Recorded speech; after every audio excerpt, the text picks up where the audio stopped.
ஒரு அழகான கிராமம். அங்க சிந்துவும் அவங்க அம்மாவும் ரொம்ப சந்தோஷமா வாழ்ந்துட்டு இருந்தாங்க. அவங்க அப்பா ஒரு சரியான குடிகாரர். குடிச்சிட்டு வந்து சிந்துவையும் அவங்க அம்மாவையும் தினமும் அடிப்பாரு. சிந்துவும் அவங்க அம்மாவும் ஸ்கூலுக்கு போயிட்டு இருந்தாங்க.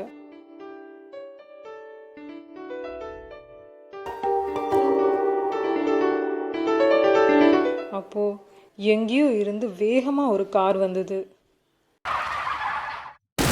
சிந்து அம்மா மேல அந்த கார் மோதிடுச்சு. சிந்து அம்மா அங்கேயே இறந்துட்டாங்க. அடுத்த நாளே அவங்க அப்பா வேறொரு கல்யாணம் பண்ணிட்டு வந்துட்டாரு. இவ தான் சிந்துவோட புது சித்தி.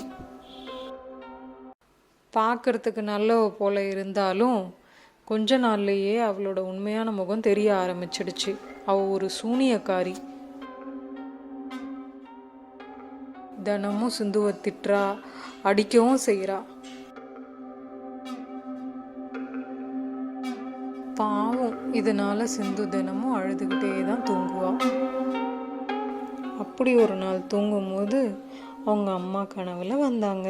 சிந்து, அழாத தங்கம், அம்மா உனக்காக தோட்டத்தில் ஒரு பொக்கிஷம் வச்சுருக்கேன். நான் சொல்கிற இடத்துல போய் பார்க்குறியா? உடனே சிந்துவும் அவங்க அம்மா சொன்ன மாதிரி அந்த இடத்துக்கு போகிறா. இதுதான் அம்மா சொன்ன இடமா இருக்கும்னு நினைக்கிறேன். அந்த இடத்தில் உடனே சிந்துவின் முன்பு ஒரு மந்திர பெட்டி வருகிறது. அந்த பெட்டி அவளுக்கு தங்க நகைகளை தருகிறது. நகையெல்லாம் போட்டுக்கிட்டு சிந்து வீட்டுக்கு வரா. சிந்துவை நகையோட பார்த்த சூனியக்காரி, ஏய் சிந்து, உனக்கு யார் இந்த நகையெல்லாம் கொடுத்தாங்க? இந்த நகையெல்லாம் என்கிட்ட கொடு. யார் கொடுத்தான்னு சொல்ற வரைக்கும் உனக்கு சாப்பாடு கிடையாது அப்படின்னு சொல்லி சிந்துவை போட்டு அடிக்கிறா.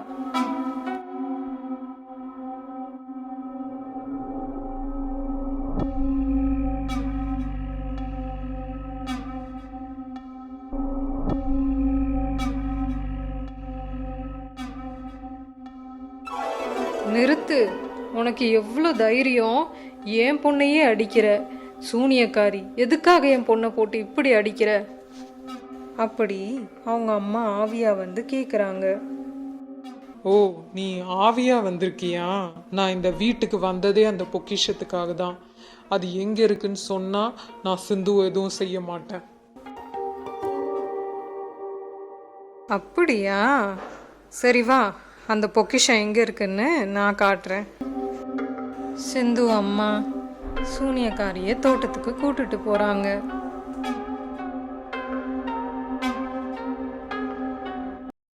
அந்த பொக்கிஷம் எங்க இருக்கு?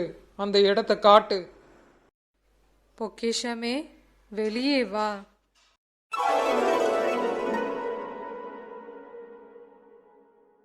ஏய் பொக்கிஷமே, உன்னை எடுத்துட்டு போக தான் இத்தனை நாளா நான் காத்துட்டு இருந்தேன். பொக்கிஷத்தை எடுக்க பெட்டிக்கு பக்கத்துல போறா. உடனே பெட்டி மூடிடுச்சு. சூனியக்காரி பெட்டிக்குள்ளேயே மாட்டிக்கிட்டா. உன்னோட கதை முடிஞ்சிடுச்சு. இனிமே உன்னால வெளியே வரவே முடியாது. என்ன வெளியே விடு, என்ன வெளியே விடு.